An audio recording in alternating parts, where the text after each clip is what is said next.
Sammy.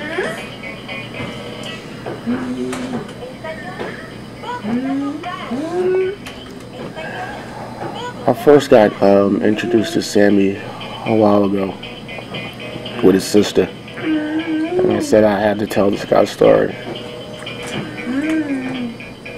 So I grabbed my camera with permission of the family, of course, and started filming Sammy.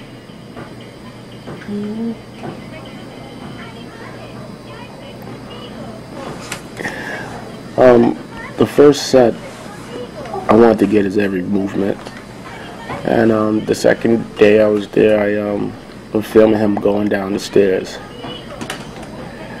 And I'm trying to adjust the camera upward to get a good glimpse of him. I know before when he was coming down the stairs, his mom was cooking.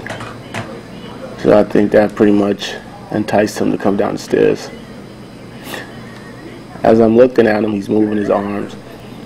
Me working with people with disability, or people that can't speak, that's a sign of excitement.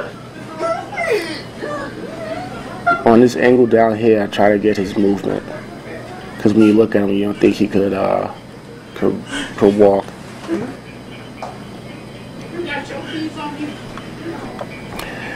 I got a shot of him sitting on the couch.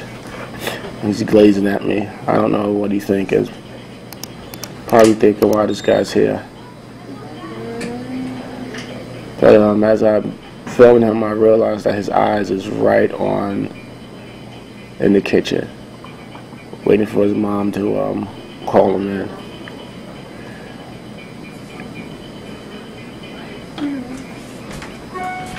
Hello, Mr. Sam. How you doing today, and she told him come get his supper, but he got up and moved. I didn't think he could move that quick. I was surprised. He sits in his chair, and she put the folder over him. Hey, big guy, how you doing, Mr. Dale? Strapped him in, and he pretty much goes to town. He's not a bit vegetable either, but he's alright. Church.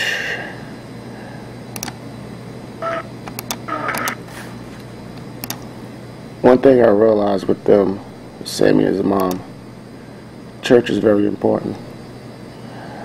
I met them at the church one Sunday morning, and I watched Sam get out the car. There's a ramp right inside the church that they made just for him. And once again, I was pretty amazed on how he can move.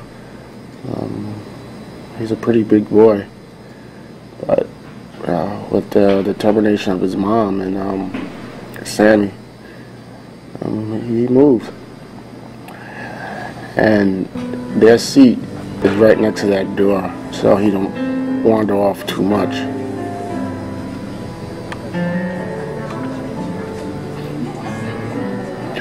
As they sit and get ready for church, as they wait for people to come in, Sammy and his mom take a seat, and like every Sunday, people walk up and greet them. Everybody knows Sam in the church, from the pastor down to the ushers. You know, she's been a member there, I think, for over 30 years. And, you know, everybody come and greet them. Sam sit there patiently for the church service to begin. Pastor sit and give his service. And sometimes it seems like Sammy knows what he's talking about. But I think that's remarkable. I try to pretty much focus straight on Sam and nobody else. I didn't want to get people a little nervous about me filming them. When I got to Sammy's house and started the interview, the great snowstorm of October started to begin. But I was determined to finish this interview. I was determined to tell Sammy's story. I sat down with Sammy's mom to talk about how it was raising a child in the 70s and the challenges must have brought him?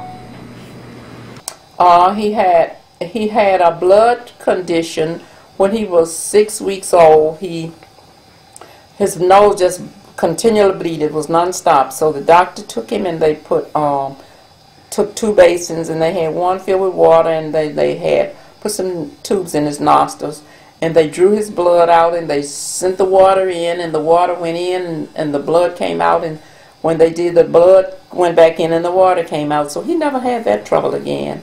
But he do have seizures, and he would bite his tongue real bad, so he couldn't walk. He still can't talk, but he can walk some, and he have learned to feed himself some. We train him how to pull his clothes off. He can do some of that, but he can't do it by himself too good, and he still wear the pins. He's like a 9-month-old baby to us, and we just love him, and we just thank God for giving him to us, because we just have someone to love at all times. Was wrong. The minute he was born. The minute he was born. Yes, I realized something was wrong, but the doctors were saying, by him being my 10th child, he was just slow, but I knew that wasn't true. I knew something was wrong with Sammy at birth, because he didn't have no motivations. He never cried. I never heard Sam cry even until this day.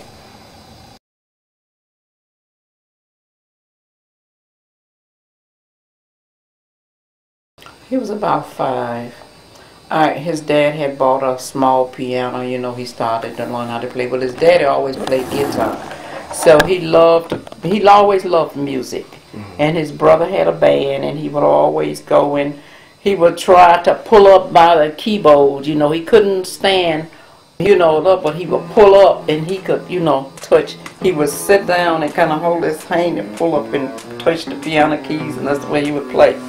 So when Jerry started music school, we bought a organ, and you could turn it on and it could play just play whatever by turning it on. So he would get in there and he would turn that on. He learned how to turn that on at about 6 years old. He could turn it on and play the music just by itself, just turn it on. Wow. Yeah, he can turn all types of music. It's not hard for him to play, turn it on. And he can go, he know what he want to listen to, if it's say Christmas songs or church songs or jazz or whatever it is. He just love all music, and he will go and play whatever he want to play, as long as it have the key there, it can go on when he touch it.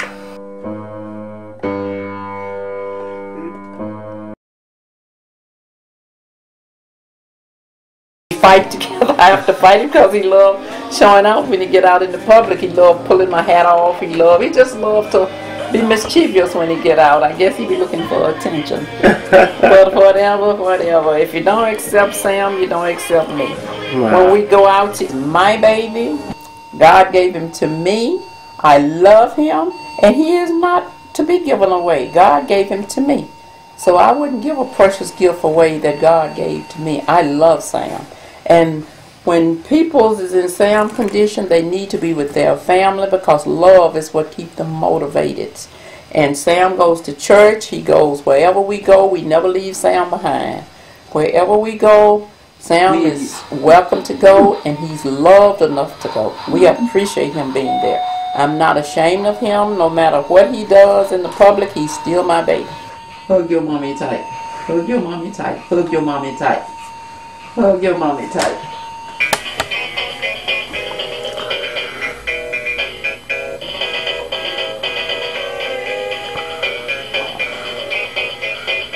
Español, vamos a tocar.